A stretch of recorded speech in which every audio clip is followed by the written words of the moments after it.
Well, welcome, Margaret Atwood. Thank you. Which are words that just thrill me to even say. We're so honored to have you here. We're so honored to have you speak at TOC. And I'm just very honored to meet you in person as well. Thank you. So, thank you.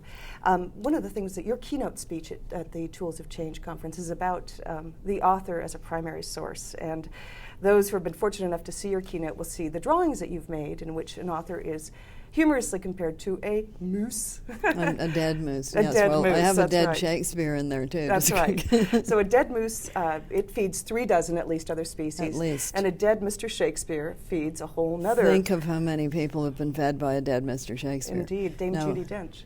You don't actually have to be dead as an author to feed all of those other people, such as the publishers, the printers, the agents, all of the people who do interviews with you, and the librarians and the students and the readers and all of those people who are benefiting from authors as the primary source.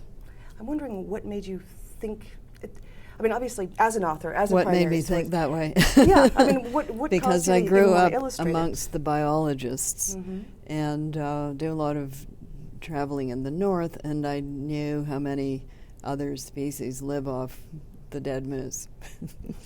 So, and also I'm in the habit of thinking of authorship not just as an isolated thing, but as something that has connections to all of these other areas of endeavor. I see.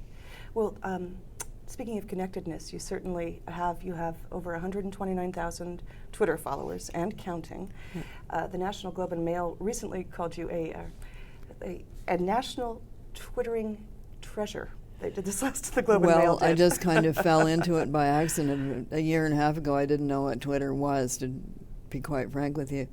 And I did it as part of a book tour that I was planning myself and building a website for the book. And the people building the website said, you have to have a Twitter feed. And I said, what's that?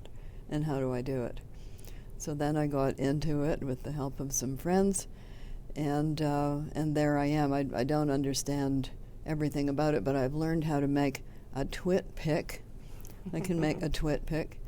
And I learned about what those various things mean, like the A sign for sending somebody a specific message, and the RT, I know about those kinds of things now. But you seem to really enjoy a very robust connection with fans, with colleagues, I mean, you're very much on Twitter. I've got picked up on Twitter. Woohoo! Woohoo! You've been propositioned on Twitter? Not like that. It's more like, will you be on my show? Okay. But you've returned the favor, haven't you, by asking for graphic designers to possibly work on your new project? It's very possible, yes. I first have to sort out with the publishers whether we're going to do an illustrated ebook. But one of the things about the e-form is that you can make beautiful color illustrations on it, which would at present times be too expensive to put into a paper book. Well, and that was something I wanted to talk about with this, of course, being the future of publishing with the Tools of Change conference. All of your books are currently available in e-form, but that we have the fragility of digital, transmission, the fact that you often don't have a physical product. If I think this is something you were discussing yesterday. When the net goes down. Yeah. If there's a solar flare, I shouldn't have said when the net goes. If the net goes down, if there's a solar flare that wipes out e-information, if there's a nuclear pulse, if there's internet overload, where is your e-information? And I concluded that by saying, if there's something you really, really need to keep, such as your will, you should have it in paper form in a fireproof safe. But I think there's some novels I'd like to put in with my will. Yes, I did a blog post on reasons to keep paper books, and a comment opinion was divided, everything from you are a Luddite to I will never give up my paper books. But in the middle, people were saying we actually want both. Right. We want to be able to read on planes and trains and at the dentist's office, but then we want the comfort of our paper books too. Or we might want to read it in e-form and then get it in paper, because that's one we want to give or keep. Right. And yourself, do you go back and forth, consume them in all I go different back ways? and forth. Yeah. you've got a new book coming out in the fall called In Other Worlds. Yes. Right? And that is a collection of 3 lectures you gave in 2010? Well, not it's based on the Emory College lectures that I gave, the Elman lectures in the fall. Right.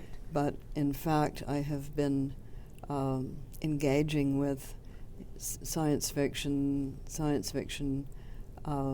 fantasy, speculative fiction, as it turns out, all my life, because my first writing was about flying superheroes. They did happen to be rabbits. So Superman doesn't have the ears and the tail, but mine did. Yeah. And this would be in the mid-40s when the form that kids were interested in was comic books.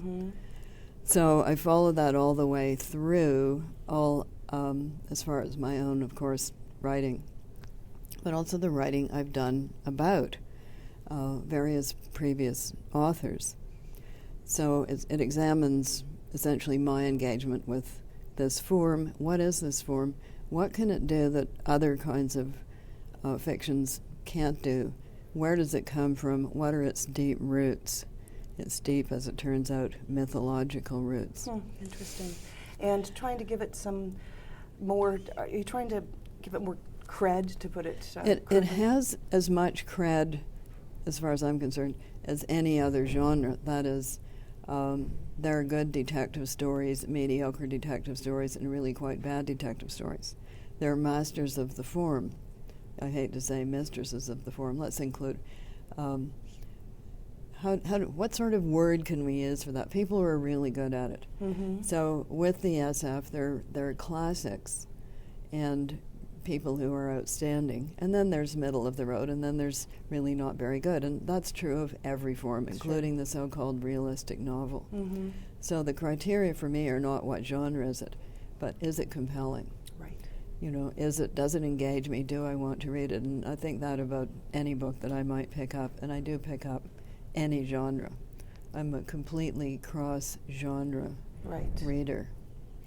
I even check into Harlequin romances every once in a while to see how they've changed. Right. Because there has been quite a few changes since they first began. Right, since they first began to rip bodices. Oh, they never ripped. Harlequins did not rip bodices at first. That was bodice rippers. You could tell the difference. Harlequins had nurses and people of that ilk on the front, and bodice rippers had period clothing in disarray. Of course. And usually windy trees and some guy in a cloak. Well, my last question goes to people really wanting to know, as with SF, what's the highest, and that, of course, is Mad Adam. When will it come out? And most I hope about a year and a half. A year and a half, or a little bit longer, and I'm not going to tell you what happens next. Oh, just tell us if Zeb and Toby, please. Well, dang you, Margaret Atwood. Thank you so much for coming and joining us. I'll have to wait another year and a half. Really appreciate your time. Thank you so much.